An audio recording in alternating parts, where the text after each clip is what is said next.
This information is based on the introduction by Bill Terrio in the book Harvest, Collected Works of Julia Davis.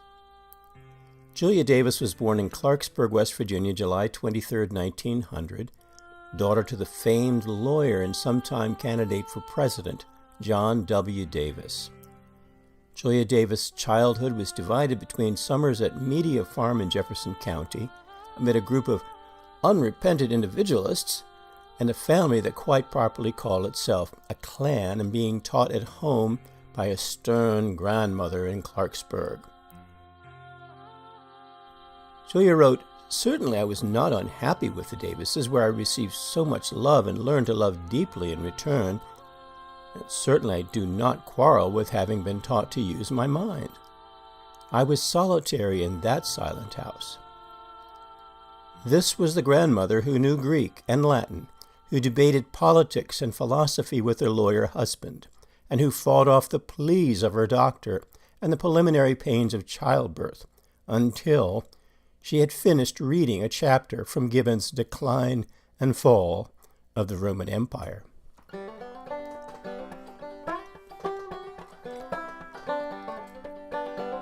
Julia wrote, "For the child I was, media meant joy and freedom. Freedom from anxious supervision, from precocity, from loneliness, from all that in one way or another oppressed my spirit. Children were commonplace on that farm. No one hung over me. No one seemed to care what I did. I expanded, running wild." Of that time, she wrote later, "Summer meant awakening to sunshine, to hearing doves and the wind rustle in the oaks. Trees have separate voices in wind. Pines sigh like the sea. Maples murmur. Oaks rustle crisply. Of course, the sun did not always shine, but that is how I remember it. Children came to 7 o'clock breakfast without being called because the food was there. Cereal, fruit in season, we lived without oranges. Eggs, usually boiled, ham, cold or fried, possibly hash, hot rolls or biscuits or cornbread, coffee, tea, milk, water. There were no dietary regulations. Children rarely starve when food is available. Freedom." And then after dinner, we would sit out under the oaks and watch the stars come out and sing. Or we would go in the house and sing. And Aunt Anne would play the piano, and sometimes his great-great-grandmother would play the piano, which she also did very well. But she liked to play things like hymns, and it was sort of a special occasion if you got grandmother to play, because after cooking 3 meals for 9 people all day, she was not terribly lively in the evening. She liked to sit by the table in the dining sitting room and read, and grandfather liked to sit there and read. And then the rest of us would be out, and they all had very nice voices, and they sang in harmony, and the whole thing was very jolly. And then the peacocks and the guinea hens would come out and join in. And if you've ever had a peacock sing with you, it's quite an experience. You know what a peacock says? It says, "Polly!" So I was very much with the animals. And then, of course, the great treat, and especially when I had one of the girls visiting me, was to persuade Uncle Will to saddle up the horses for us in the afternoon. He didn't work in the fields quite as much as the others because he had to get up at 5 to milk cows, and he had to be milking the cows at 5 in the afternoon until dinner time. And, you know, cows are extremely demanding about their hours, and you don't neglect their hours. You do it when it has to be done. And I used to be a pretty good rider, and all my life I rode more by balance than grip, because a woman doesn't have much grip in her legs. You have to move with the horse and be on top, you know. Yeah, that's neat. Yeah. And children are very self-preserving, really. I mean, if it's too dangerous, they'll quit on it. So what I loved here was the lack of supervision.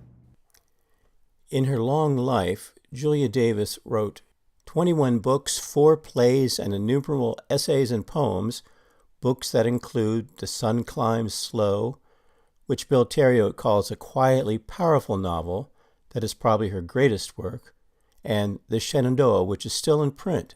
She was surrounded by great material for her writing. Her grandfather was a Civil War hero. Major Edward A.H. McDonald, an officer in Stuart's cavalry, took a bullet in the throat shortly before the Confederate surrender at Appomattox Courthouse. He had kept himself from bleeding to death by sticking his finger in the wound, and then endured 6 weeks of frequent hemorrhages and a fractured jaw before the bullet could be removed.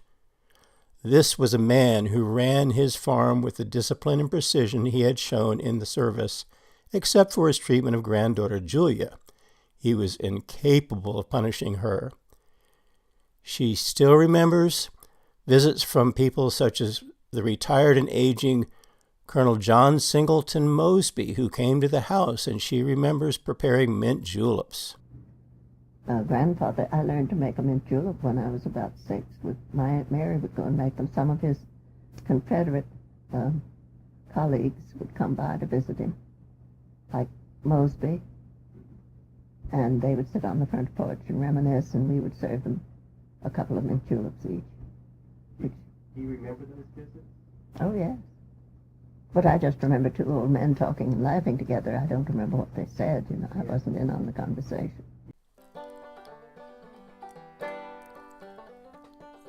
Julia would go north and study at Wellesley and graduate from Barnard in New York City, then with a glamorous hiatus as the daughter of the ambassador to England in 1920, a time she wrote of in her book Legacy of Love. Before she went north for college, her grandfather sat her down in a memorable moment to give her perspective on her Civil War past and her Confederate lineage. He said, "Julia, I do not regret fighting for my state, and I do not regret fighting for those I love, but thank God we didn't win." Julia Davis's last dance at age 92. As told by Doc Master, September 12, 2002, as I recall, it was the 20th anniversary of the Opera House, and it was down at the cliffside. We had a banquet, 10 to a table, and this is an aside, Millie Sugar was 101 at that event. Julia said, "Don, I want the next dance." I said, "Julia, you have it." It was Take the A Train. Julia said, I've danced my life away in Paris, London, Copenhagen, all over Europe."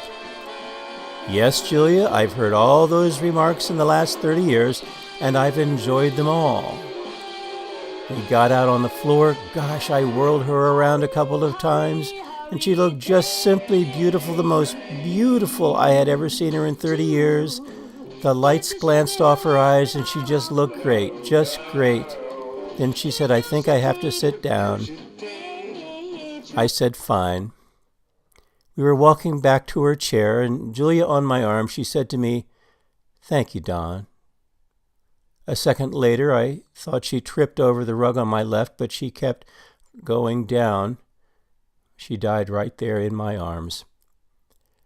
I picked her up, took her out to the poolside. I laid her on the carpet. I put my ear to her chest. There was nothing. So, the last words in her life were, "Thank you, Don." Those were the last words of her life.